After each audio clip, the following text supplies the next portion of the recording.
Good morning, Wednesday, 25 past 7, another episode in English. I hope you enjoy it. So, let's go. Okay, so for today, game dev vlog number 5 and 2 bullet points. VS plus hit equals no progress.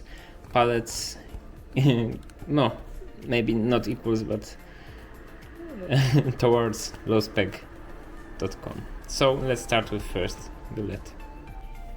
VS plus hit goes to no progress. Last week I showed you some simulations which I made in Godot. So basically there was some balls and they were bouncing and leaving the screen, and yeah, that was my kind of playground. And I also mentioned that I'm reading the Godot book, and I planned doing more work on simulations and reading more of this book, and I failed. As you can see, the book is barely, I just started this book, so not much progress. And no new code in simulations. So basically simulation is stuck at the same point as last time I was presenting this simulation to you. And there are two reasons of that. First reason is that there were some heat waves in Poland last week, and first day of heat waves was nice, and later days were awful to me. I was totally tired, I slept bad, so basically I didn't have energy, motivation, I couldn't catch flow to do anything.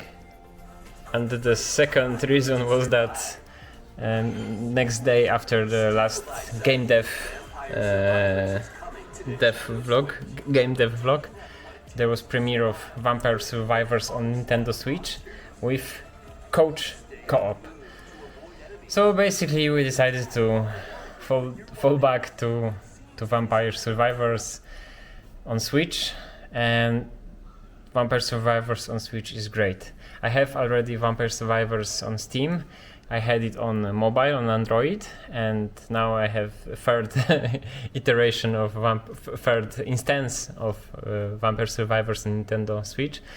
And there is a local coach co-op, and you just have to have a Joy-Con. I have 4 Joy-Cons, so 4 person can play simultaneously on Vampire Survivors, and this is totally game changer. You can just run this game in few seconds and waste a few hours. Yeah, so if you want to be productive, I totally don't recommend you to buy Vampire Survivors on Nintendo Switch. Especially if you have 4 Joy-Cons. This will change your schedule drastically. Maybe not schedule, but ambitions, motivation, everything. And the second bullet point is pallets and lowspec.com. Yes, since the heat waves passed and we got used to the Vampire Survivors on Switch, I started to returning to game dev, and I constantly thinking about graphics and about pixel art. And I found something interesting. So basically when you are designing pixel art, you are sticking to selection of colors. You are not using all possible colors, let's say 65,000 of colors, shades and such, but you are using, let's say, 16 colors. I have a prop here.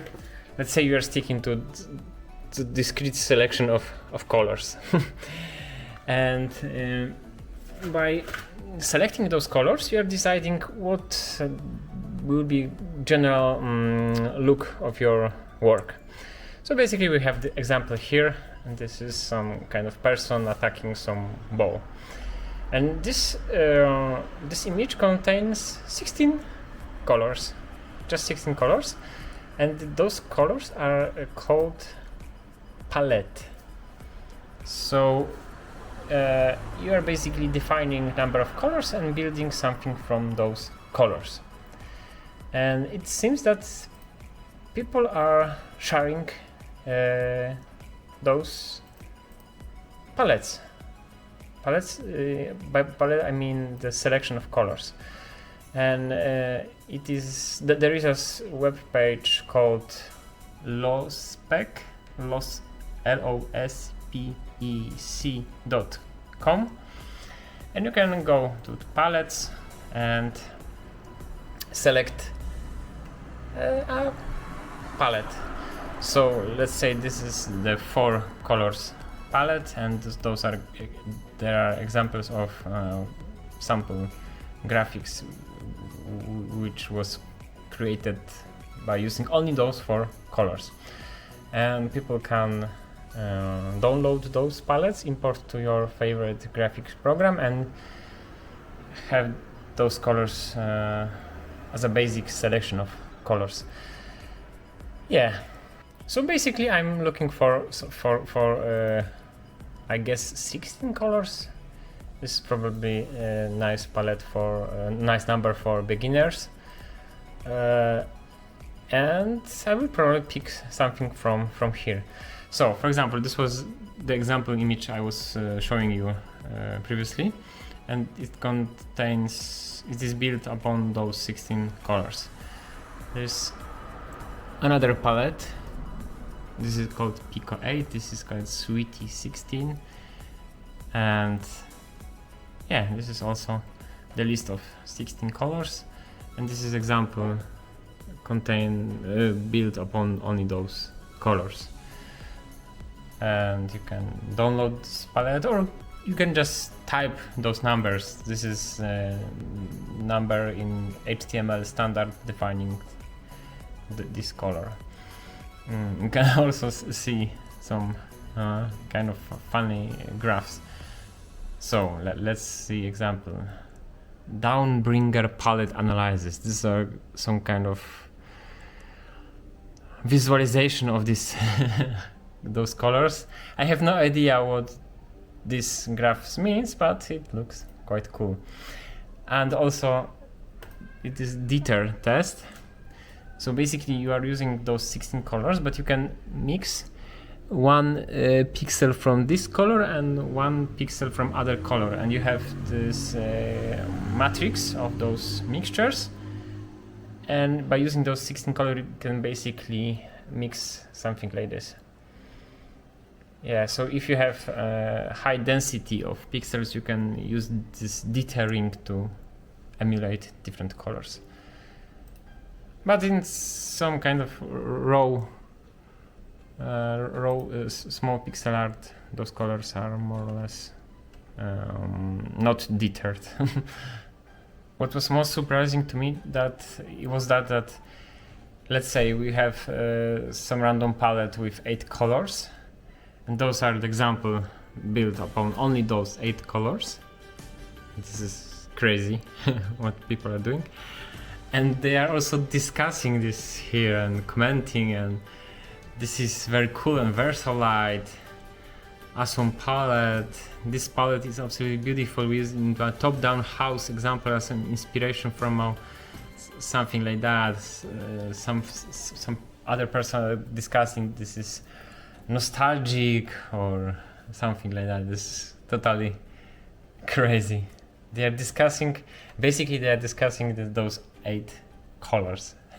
So you're meeting with friends over the beer in the pub, and he said, "Yeah, did you see those SLS 08 palette?"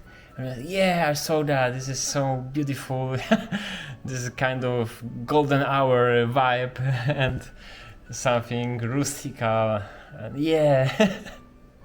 To be totally fair, I love this kind of discussion. I'm totally sinking into this. I'm totally enjoying this. I'm not laughing at those people. I'm totally into this. But it was kind of surprising to me that people can and they are discussing this selection of 8 or 4 or 16 colors. This is totally crazy. yeah, so this will be all for today. Yeah, I must remember to avoid buying new games when I'm planning to do something. Yeah, but I also need to play games to get some more inspiration and ideas. Yeah, and I also recommend to check those random different palettes on lostspec.com and write you down your opinion about those palettes in comments. So anyway, thank you for watching and see you next week. Bye.